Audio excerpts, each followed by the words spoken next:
Hello, and welcome to another episode of Hi, I'm Jason with Jason Pollock. I am not Jason.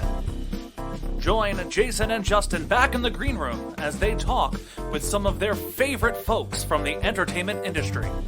And now, the man you haven't been waiting for, Jason Pollock. Hi, Justin. Hey, Jason, how are you? How are you coping with this heat? Oh, I am trying to hang in there. It has been brutal for me over here. It has been, especially when you're overweight like me. It's terrible. Well, listen, I don't really care about your small talk, all right, buddy? I'm just kidding. As much as I love you, we have an amazing guest I want to bring right out. Okay, sounds good. I'll just plug real quick. If you want to know what we're doing, when we're doing it, head on over to facebook.com/Jason and Justin. That is where we disseminate all of our information. So if it's going to be on Twitch, if it's going to be on YouTube, if it's going to be live on stage, make sure you go to facebook.com/Jason and Justin. Okay, let's do it. Justin, I love you. You flirt. Oh, you're wonderful. Anyway, I'm honored to have this guest on our show. He's a best-selling author. He's an Emmy Award winner. He's a raconteur. He's gorgeous. He's everything. And he just wrote a book about a biography about Ella Fitzgerald. And he does. You know what? I'm going to let him tell you because he's backstage in the green room with our virtual sushi and virtual champagne. It's actually virtual prosecco waiting for us. Bring out Geoffrey Mark. Thank you so much, Jason. What can I say? That's the worst introduction anyone's ever given me anywhere. It's the heat. It's the second worst. It's the second worst. The very first time I headlined a nightclub in New York City in the 70s, it was a place called the Duplex. And they liked me. They thought I had something. And the man comes out and says, we here at the Duplex got started careers like Joan Rivers and Joanne Worley and Woody Allen and Bill Cosby. And we think this guy is going to join the ranks of people like them. Would you please welcome Geoffrey Mark? Honestly, he got both names wrong. So he's number one. And Jason, make your own joke. You're number two. So... You know, by the way, I love the graphic of my friend Beverly Garland screaming like that in the background. You know Beverly Garland? Oh, sure. I met Beverly Garland on my 8th birthday. I was at Universal Studios on the set of a sitcom that had no chance. It was called Pistols and Petticoats.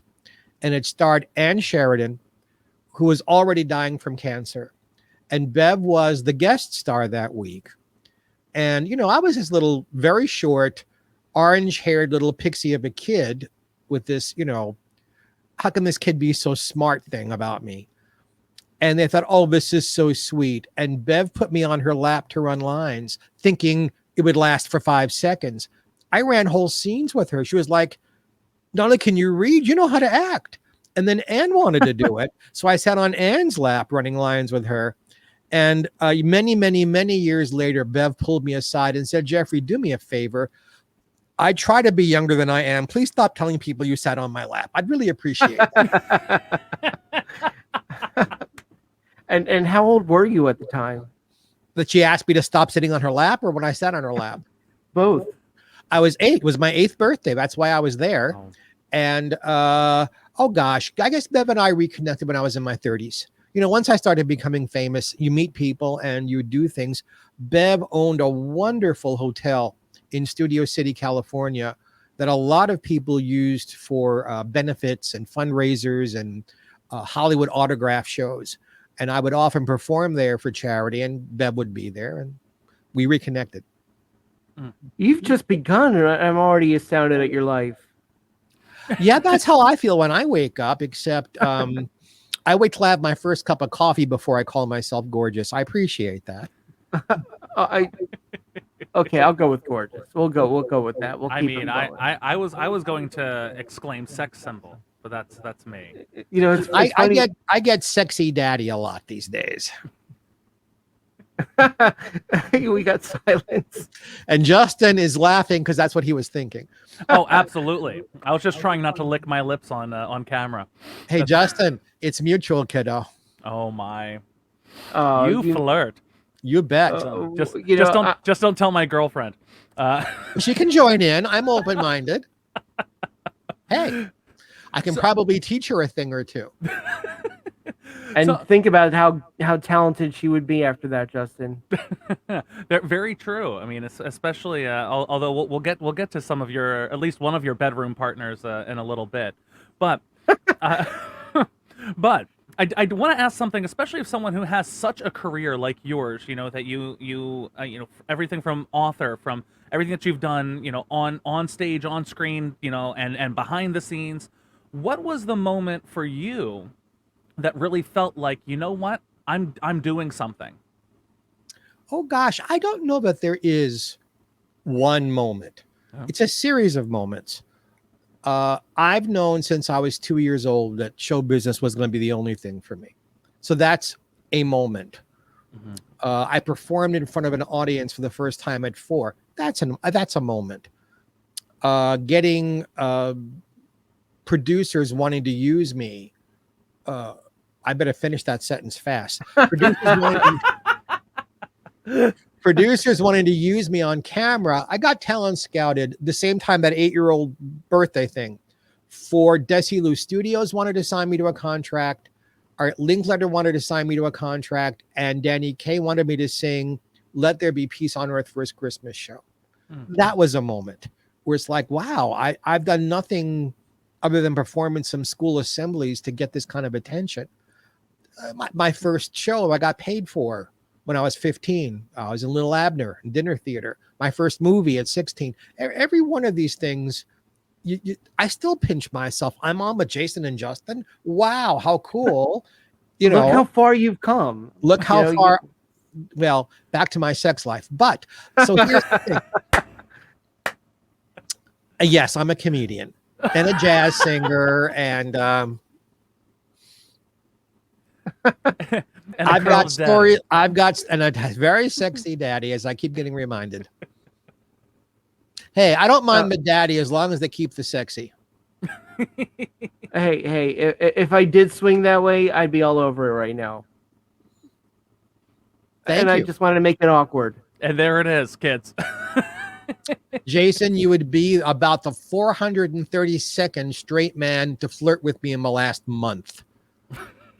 I seem to have this thing that straight married men want to get personal with me without their wives knowing. It's a superpower I have. It's a gift. I wish I could return it for something that's useful. So you're not just a great singer and funny person. There's so much more. I have no gag reflex. Superpowers help. I don't even know where to go from there. It's only the beginning. So, you're watching, what you're seeing here, you're watching very early training from Milton Berle. Milton told me anytime you're on a show, take over. Don't even give them a chance to ask you questions. Just take over, make it your show. And it does seem to work. Every once in a while, I'll let someone ask questions, and they're usually, so what's it like writing a book? And I want to just gouge their eyes out very slowly. But you guys are fun. I'm having a ball. And I hope the folks who are watching are having a ball too. Thank you. Ask something. All right. What's it like to have the fucking discipline to sit and write a book? It's hard. Show business, no jokes now, is very, very, very hard work. It takes hours and hours and hours to do anything. If I'm going to sing, if I'm going to be doing a nightclub appearance or a concert, it's months of rehearsing and getting my voice in shape and choosing the right songs and getting the right arrangements ready for the audience and keeping myself in good health, because without the health, you can't do anything. If I'm writing a book, it's years of research and writing. And it's an old axiom. It's terribly corny, but it's true. Books are not written. They're rewritten and rewritten and rewritten. It's a lot of hard work. There's no part of show business, including hosting a show like this one, that isn't hard work. As much fun as I have being a host or a guest on television or radio or podcast, when I'm done, I have perspired and I'm tired because I've worked. You're on, even though Yeah. it's just this podcast. You're on right now. People are watching. Well, people are watching to have a good time, and I mean to give them one, no matter Right. what I have to do to make that happen. Speaking of a good time, we were talking before the show about Justin's other life singing Freddie Mercury. Here we go. That was a priceless gem you entertained us with, and I didn't. And there's a lot of people who would say that, and I'd say, yeah, sure, but for some reason, I believe you. Well, folks who are watching, because we're now going to ignore Justin and Jason for just half a moment here. Justin was telling me before we started the show that besides having a beautiful operatic voice, he also does Pop and Friends, a Queen tribute group. And I just said, well, I slept with Freddie Mercury. And there was this enormous silence as both of them were like, is he joking? Does he want us? Oh, yeah, I believe this. It took them a moment to work through that. Freddie and I were at, I don't know if I should reveal. Oh, what the fuck. We were at Studio 54, and an enormous amount of liquor and drugs had been imbibed by both of us. And Freddie was a very sexy man. The love of my life was dark blonde and pale and hairless. And what I enjoy are dark-haired men with dark skin and hair. It's amazing. My heart chose one thing. My eyes choose something else. Visually, Freddie is very much my type. I guess he liked redheads, and there we were. I'm assuming you don't want a... You don't need to go into detail. This pun that's escaping from my mouth. You don't want a blow-by-blow description, but... I will tell you what I took away from it, and now I'm being serious. He was very concerned that I was okay. He was very concerned that I had a good time. He was very concerned that I get home safely. That's really nice. It wasn't, I did not feel used. I did not feel degraded. I did not feel, I wish I hadn't done that.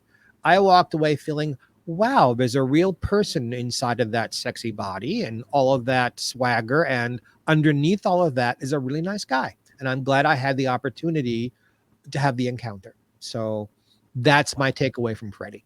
We've been doing the podcast for about a year now. That's one of my favorite stories ever. It says so much. It's sexual. It's fun. But at the same time, it reveals a decent human being. Well, you know what? I'll reveal, because my autobiography is coming out next year, I think. The Devil Was Born in Brooklyn. And these stories are in it. So thank you. These stories are in it. So I've been a busy boy. I've probably had way over 3,000 sex partners in my life. Remember, kids, I'm older than you. I came of age in the early 70s. I was living on my own at 15. There wasn't a whole lot of guidance. And plus, you're in New York. In New York. So there were lots and lots and lots of opportunities.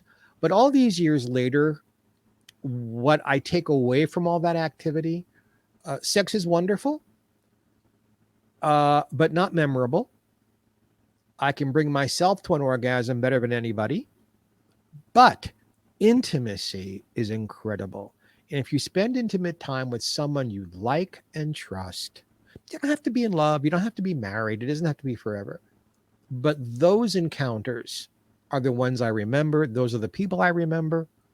And if the love of my life and I hadn't had the heavy yoke of the incredible homophobia of the early 1970s, I don't know, there would have been a second person, because I was incredibly in love and have known true love with somebody. Again, I have lived a very strange life. I was in love with someone for 47 years, and we never lived under the same roof because he couldn't deal with the stigma. But we couldn't live without each other. So we forged our own kind of relationship and our own way of living. He passed 2.5 years ago. I have a beautiful, thank you. I have a beautiful daughter and a lousy son from the marriage, and two gorgeous, wonderful grandchildren that give me all kinds of joy. And that's the real side of Geoffrey Mark. Wow. I mean, I'm so flattered that you opened up and shared that with us. yeah, Good. Um, Ask another good question. I'm Well- already sold on the autobiography. So as far as the autobiography, you said that it's going to be coming out in about a year. Year and a half. I have another book coming out first. The new Lucy book is coming out late next summer. Lucille that is Ball? Lucille Ball. It's a compendium. I wrote about 20 years ago, The Lucy Book, which was a compendium of every time she was on television, who was there, what was going on, what was happening backstage. It was authorized by her estate. Steve Allen had written a foreword for it. And I interviewed practically God. everybody who worked on her shows through the years, from live TV till she died. The new Lucy book has a new foreword on top of Steve's from Fran Drescher, new interviews with Carol Burnett and Anne Margaret and Rich Little and Barbara Eden and others. And we're also including all the radio shows and all the films. So it'll be a compendium of Lucille Ball's career, not her personal life. We only discuss her personal life, where it affects a performance. And that's what's coming out late next summer. My autobiography after that. And I think directly after that or before that, I am co-writing Amber Lynn's autobiography. And you guys should have Amber on. Wow. We had Ginger on.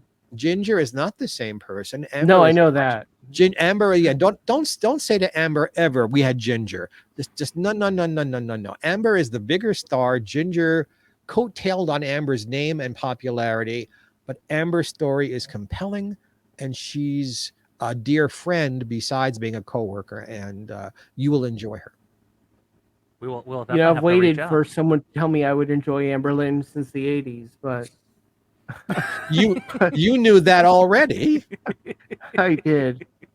So go ahead, Jason. No, Justin, you have better questions. No, I most certainly don't. I was just going to, especially you were just talking about that how the Lucy book had the blessing of the estate. And another book that is released that I'm looking to get my hands on so that I can devour it is your book on Ella, who also has the blessing of Ella's estate. And that took an awfully long. Both those books took just years and years and years and years to work on. It's a funny thing. I am a show business historian. That's part of why I have so many stories. There is this Forrest Gump thing about me that I just, for some reason, end up in the right place at the right time. Like I was a witness to John Lennon's assassination. Really? Oh yes. I just happened to be walking down the street when bang, bang, bang happened. I looked that way and there they are. I witnessed 2 bank robberies, just walking down the streets of Manhattan, looking at a bank window, and there's guns and masks. And you are like a real life, more energetic Forrest Gump. But I don't know why. I knew the name Ella Fitzgerald, but I didn't really know what she did.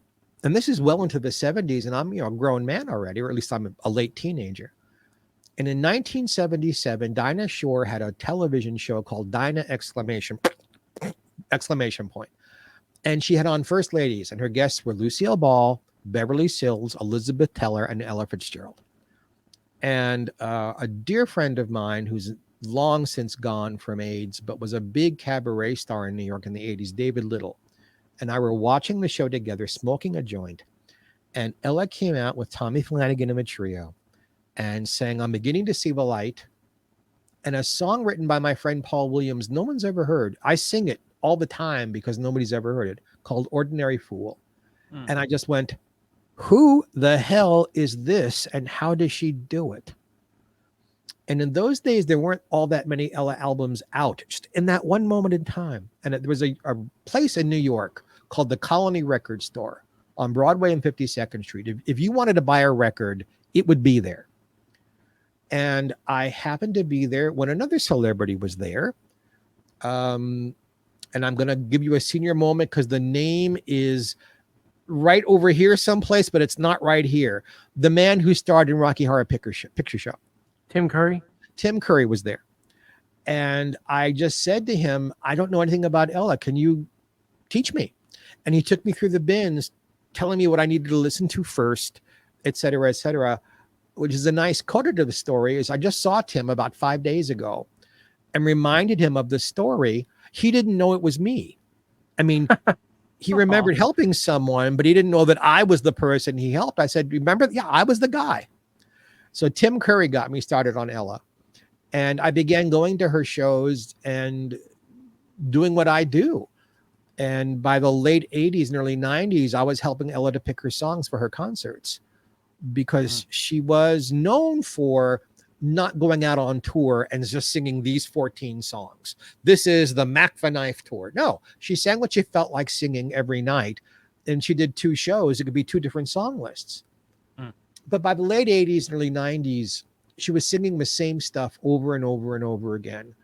And I said, I can fix that. I can choose songs that are still in her range, that aren't things she really can't do anymore, and did song lists, which led to my eventually doing it for her record companies and writing album notes and choosing songs and selecting the running order, for which I was nominated for a Grammy. And the book is the result of all of that. Congratulations on that. Seriously, that's what a life. So how did you? There's a big gap there that would probably take a while to explain. But how did you go from Tim Curry saying you need to listen to Ella Fitzgerald to working for Ella Fitzgerald? Kismet, or any other Broadway show you want to mention. I was working on Broadway. I was singing in nightclubs. And then in my middle 20s, I became an alcoholic and a drug addict.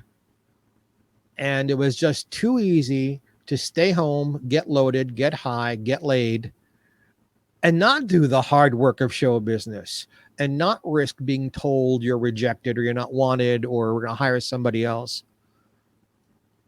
So the only thing I did in the 80s was raise money for HIV, which is a whole different story, how I am this much a reason why AMFAR exists. Because the woman who started AMFAR, Dr. Matilda Krim, came to me. She said, the president won't help, the governor won't help, the mayor won't help. Can you do anything to help me raise money?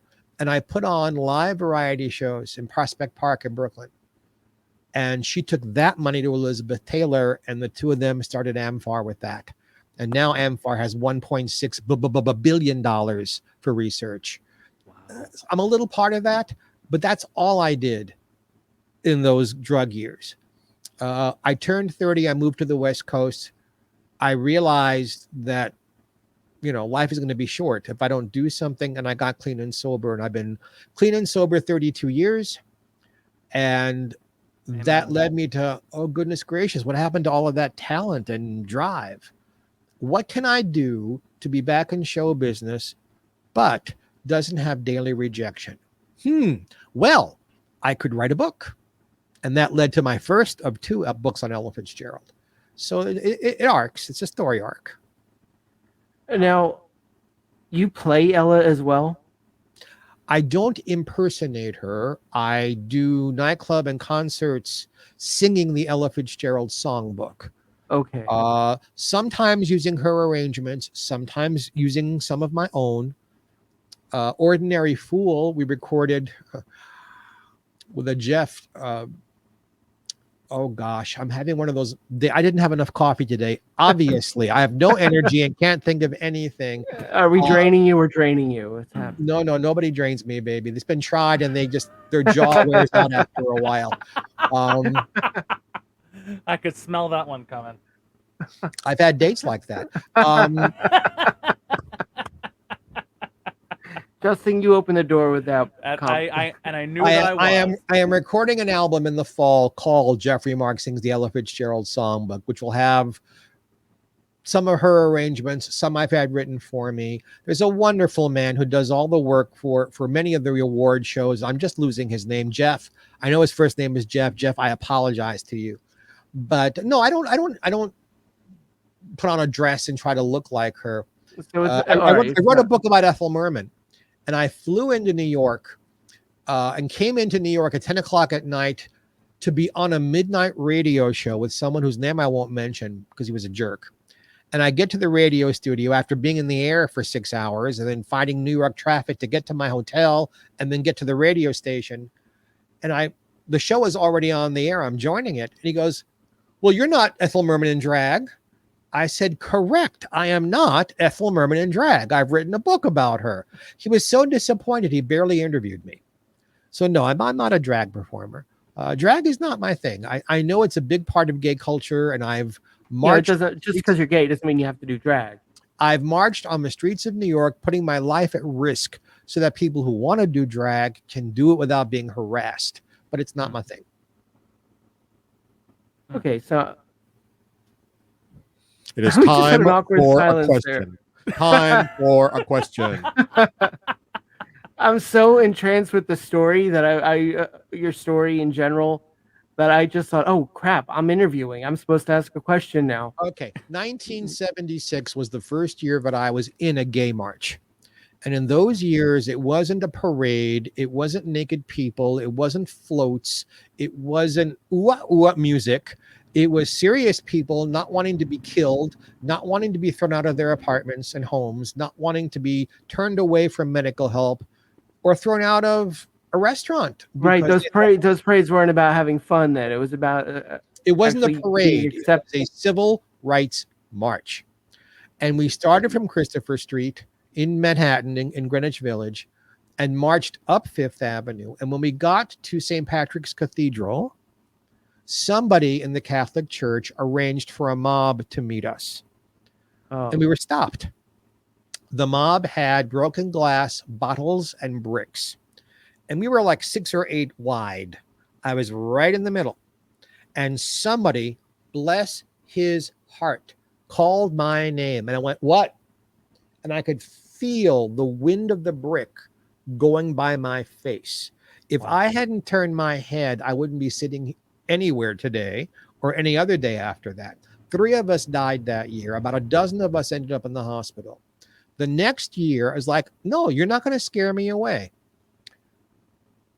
And the Hells Angels showed up on both sides of us, tire to tire, tire to tire to tire to tire to tire to tire, and protected us all the way down, all the way. Hundreds of them, because there were awesome. 300,000 of us. And it's a long march. And God bless them. Whenever I see a biker today, I say thank you. They understood. They understood what we were about, and we began to better understand what they were about. I'm telling you, we've had guests. I feel like I've lived a little bit, but nothing compared to the lives that you've dealt with. Wow. Yeah, if I would have known that you guys like music so much, I would have prepared a song for you. Oh my goodness! Well, so that just sounds like we have to have you back on, where you and me get to talk a little bit more about music. I'd love that. Oh my goodness! Especially about again your cabaret work in New York. You know, I do a couple of one-man shows where, you know, I do the best of Broadway, all of the greatest roles I've never been cast in, and you know, I do a show called Memorable Melodies where we go through the American songbook that leads us to Broadway, that leads us to classical, and specifically the operatic storytelling. The problem is he's got to do it faster and faster, because with his MS, the show's getting shorter and shorter. What I can remember. No. You know, I Justin, I'm happy for you for a couple of things here. Again, I'll get personal. The name Jack Riley should mean something to you. Mm-hmm. Mary Tyler Moore Show? He was on that, but he was a regular on the Bob Newhart Show. That's what I meant, yeah. He was just about in every Mel Brooks movie. He was a regular on the first season of Laugh-In and Road for Laugh-In. Jack and I were as close as two men can be. You knew Jack Riley. I love that guy. Yes, well, I loved him more. And Jack began having problems walking. His foot would not hold up his weight properly. He'd start limping a little bit. He'd feel like his legs were going out from under him. And he went to doctors and he got the MS diagnosis, but he wouldn't accept it. And almost no one knows this. We went to doctors all over the country, to the Mayo Clinic. He was just so desperate to find another diagnosis and a cure that he didn't begin taking the right medications or take care of himself properly early enough. And I was in his house one day. Now, Jack led a totally straight life. Please know that. He loved his wife from whom he was estranged. He has children. He has grandchildren. He loved women. He did. But he also loved me. That's another thing in my life. These guys, I've said it before, these straight men who just, for whatever reason, love me. And I was in his house. We were having lunch. And he went to use the restroom. And the bathroom was a long hallway of bedrooms and bathrooms in his house. And he came out and he started to fall. And I ran and I grabbed him. And right across the way from the bedroom was the bathroom. So I pulled him. He was like dead weight in my arms. And then there was a bed right inside the door. And I threw both of us onto the bed. And Jack is now lying with his head here. And my arms are around him, protecting him. Our feet are dangling off the floor. And once we were sure he was okay, we both began to laugh. It's like, this is a Lucy episode. And then I realized we weren't alone. And I look up and there is his handsome look-alike son, Brian, staring at us. And I said, Brian, this isn't what it looks like. And he said, Jeff, it is exactly what it looks like. And I approve. Good for him. So, what was between Jack and me is really nobody's business, but we loved each other very, very, very much. Because Jack eventually died from MS. Because he didn't take care of it, Justin. That's not a warning to you. That's good for you. You're doing all the right things. Yeah. And at his funeral, his son came over and kissed me. He said, I don't want to hear any bullshit. My father loved you. You loved him. You made the last part of his life happy. Thank you. That's a really great story. Thank you for sharing that. Wow. And, I have another MS story if I want to totally immortalize Justin. Bring it on. Come on. For Disney's 75th anniversary of the studio, I hosted for Cable Radio Network the whole day. So all their broadcasting that day was canceled, and I was on the air.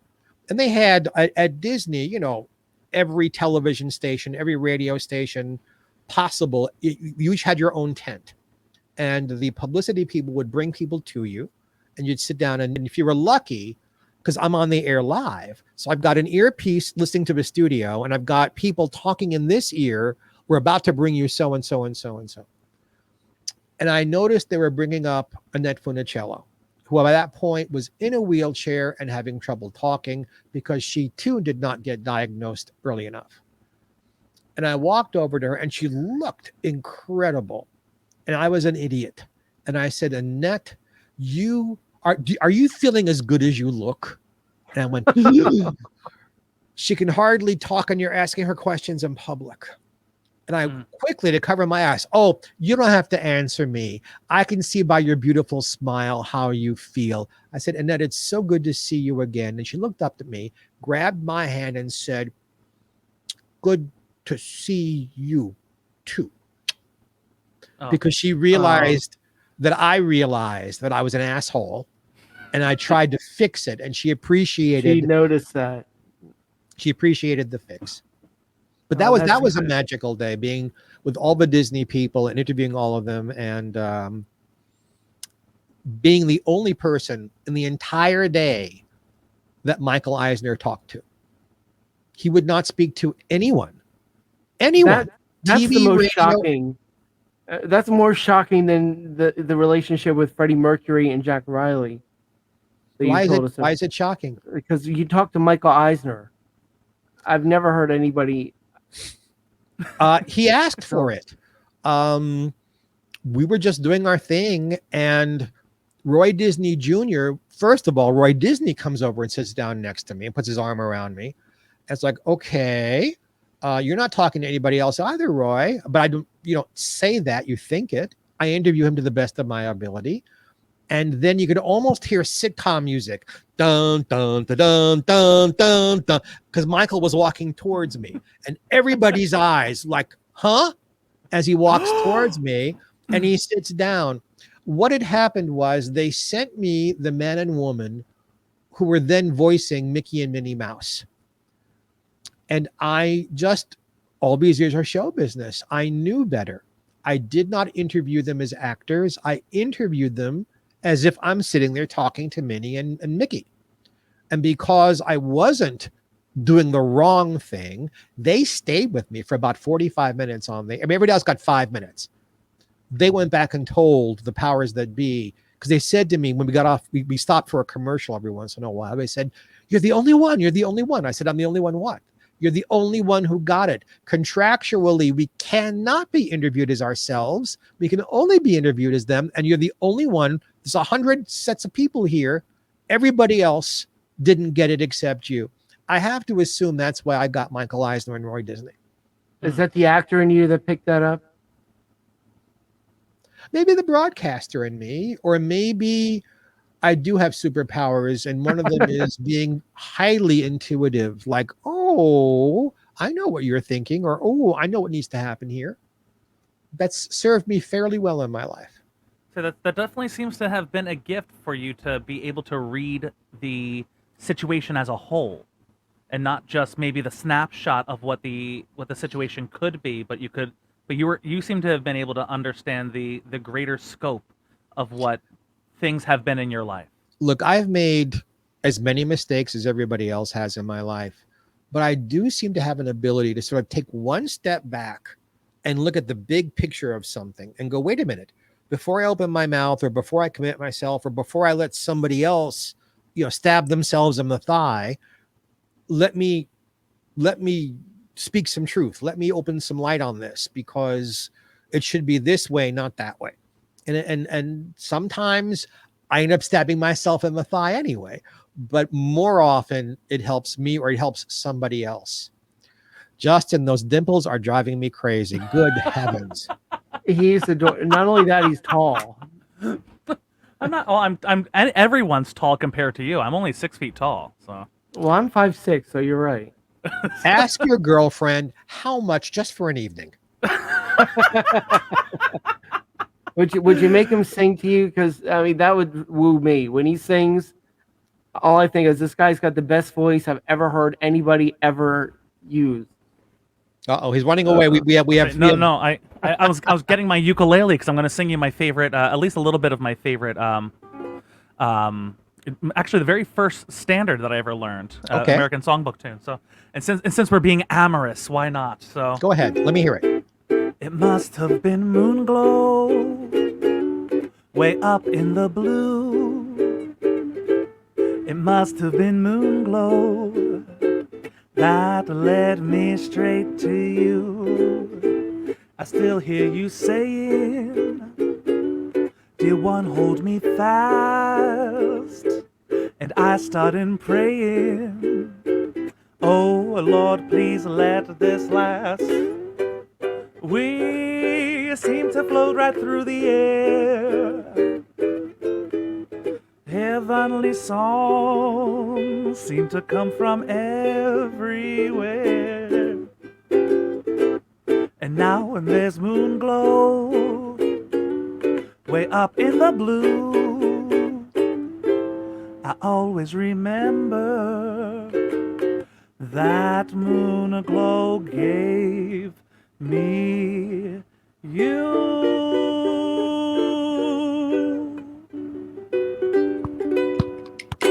There you go. Since we have all these amorous emotions going on right now. All right. So now, of course, I have to sing something. Oh my goodness. There You're we gonna do threw us you under the honor. bus. I love it. Not at all. So this is going to be on my new album. It's the song I talked about, "Ordinary Fool." The arranger is Jeff Stradling. Thank you, Jeff. I only forgot the last name for 5 minutes. My friend Paul Williams wrote this. Nobody knows it. He has all these hit songs, and nobody knows this one. And I'm going to take a sip of water. The trumpet solo is by my friend, the late Jack Sheldon. Oh, wow. I know that name. Yes, he was Merv Griffin's sidekick for many, many, many years in the band with Peter Matz. And I sang with Jack for years and years and years and years and years and years and years. We had a very strange arrangement, he and I. He played for years at a restaurant in Glendale, California called Jax, Jax, coincidental. And he'd bring me up on the bandstand with no rehearsal. And he would just say to me, fast or slow. That's all the choice I got. And I'd say, all right, fast. He'd say, all right, Lady Be Good in F. And they just start playing and I had to come in. So it was a thrill for me to be able to produce this track. And I'm going to hold the microphone in my hand. And we recorded it, and then the album never got done. So I have the track, but the track will go on the new album. So I hope you'll be able to hear the music well. Usually you can. I have not rehearsed, nor have I warmed up my voice, but we will try this. So this is Paul Williams' song. It was written for a movie Paul scored in the 70s that didn't become a big hit. And this is for my non-smiling friends. I hope you can hear music. I can.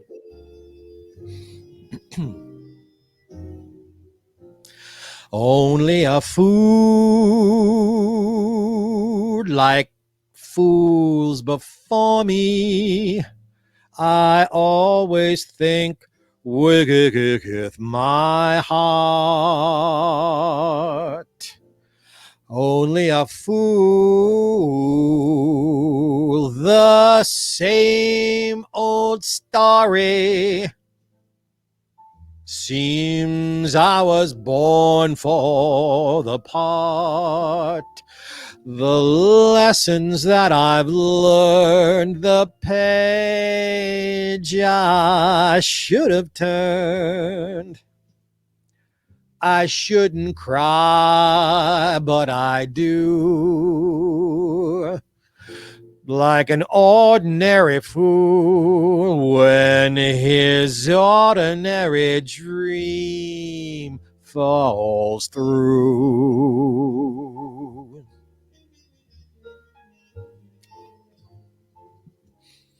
How many times have I mistaken good looks and laughs for bad news? How many times have I mistaken love songs and laughs for the blues, when the road I've walked before ends alone at my front door? I shouldn't cry, but I do, like an ordinary fool when his ordinary dream falls through. Tell him how I feel, Jack.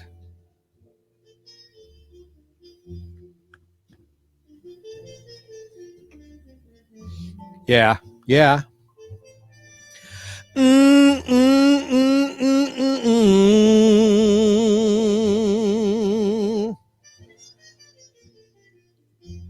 Don't tell him too much.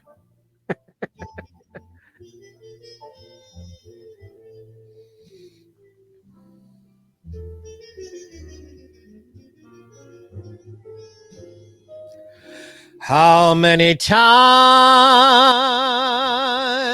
have I mistaken good looks and laughs for bad news? How many times have I mistaken love songs and laughs for the blue-goo-goos, when the road I've walked before ends alone at my front door? I shouldn't cry, but I do, like an ordinary fool When his ordinary dream goes through, like an ordinary fool. When his ordinary dream falls through, ordinary dream falls through. Ordinary dream comes true.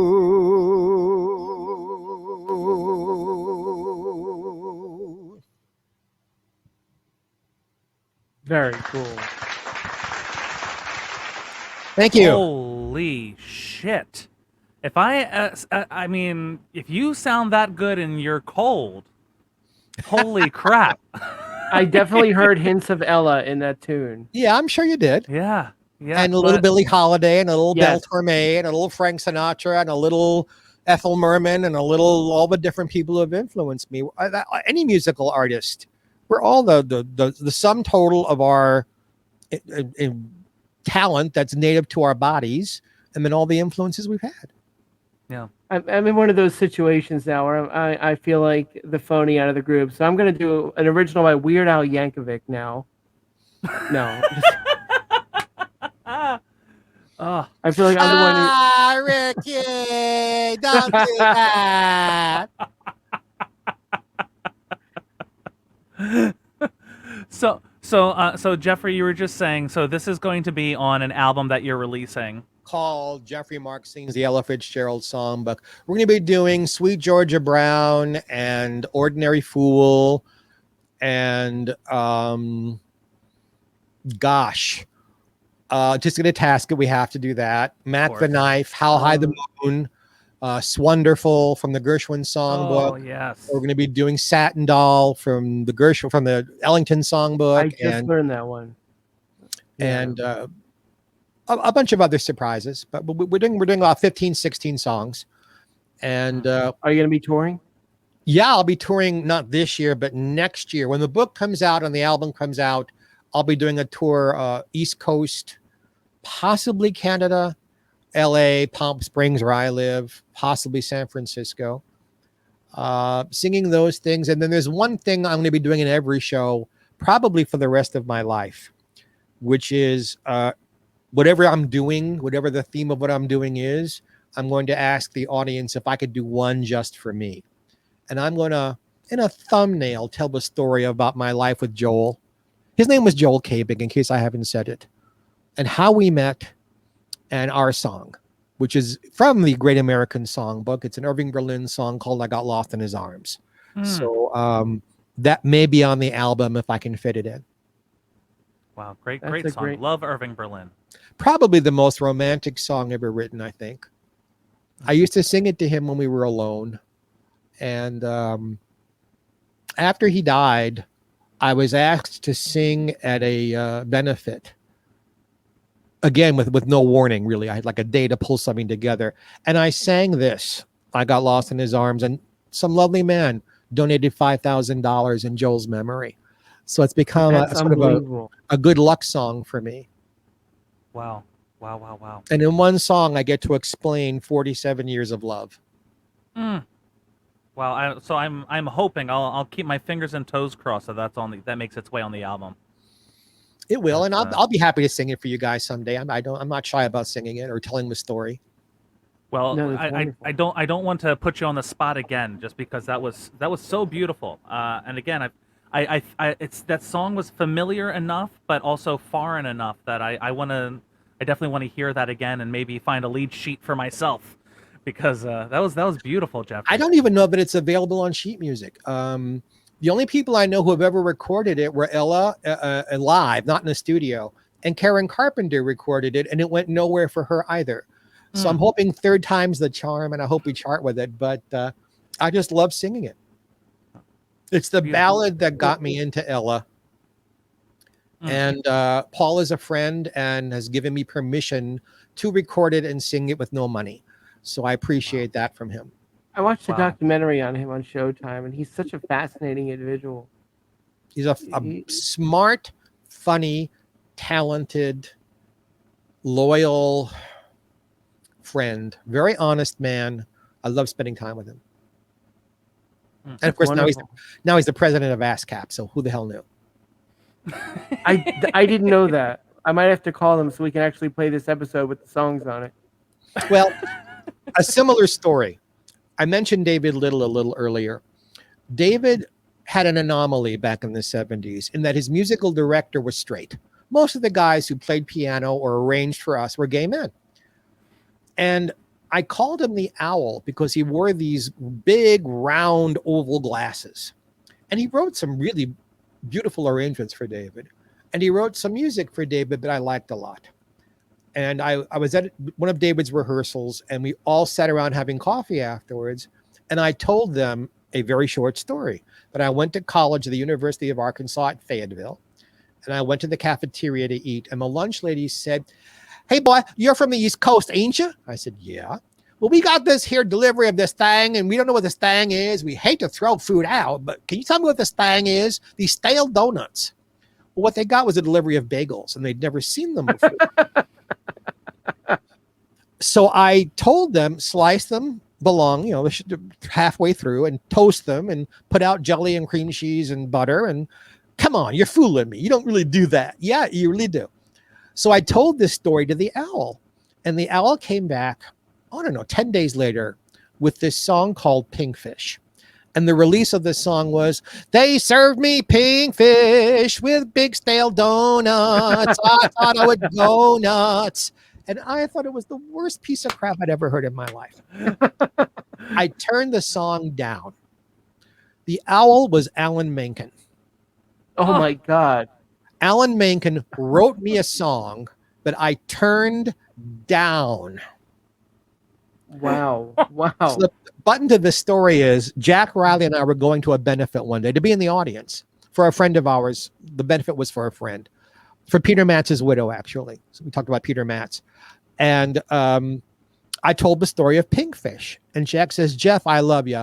And I know you've got these stories, but I'm like, this one is too hard to believe. I'm sorry. Alan Menken didn't write you a song. If he had, you would have used it. Come on now." And we sit down, and about halfway through, Jason Graw, wonderful Jason Graw, comes out, and he says, "I was just with Alan Menken, and he wrote this song for a guy who didn't like it, never used it. He pulled it out of his trunk, and I'm going to try it now. They served me pinkfish." And Jack grabbed my hand and said, I'm sorry. I'll always believe you from now on." Oh, that's wonderful. Who knew? I mean, that I'd tell the story of the same day Jason would be singing the song. And I went backstage. I said, "Jason, I'm the idiot who turned the song down." But you know what? It's still not right for me. But Jason does it brilliantly. See, it was a good song. It was the wrong performer. Right. Oh, that's That's wonderful. And as I'm looking at the clock, I know we're getting to that point where we have to start thinking about wrapping up. As much as I hate to be thinking about such a thing, I know I could talk to you for hours, Jeff. May we mention Geoffrey Mark Plays Ella, available on Apple Tunes and most platforms out there. Every week, I play Ella's music on a theme and tell you all the stories behind it. This week's show is Ella and Duke Ellington Part 2.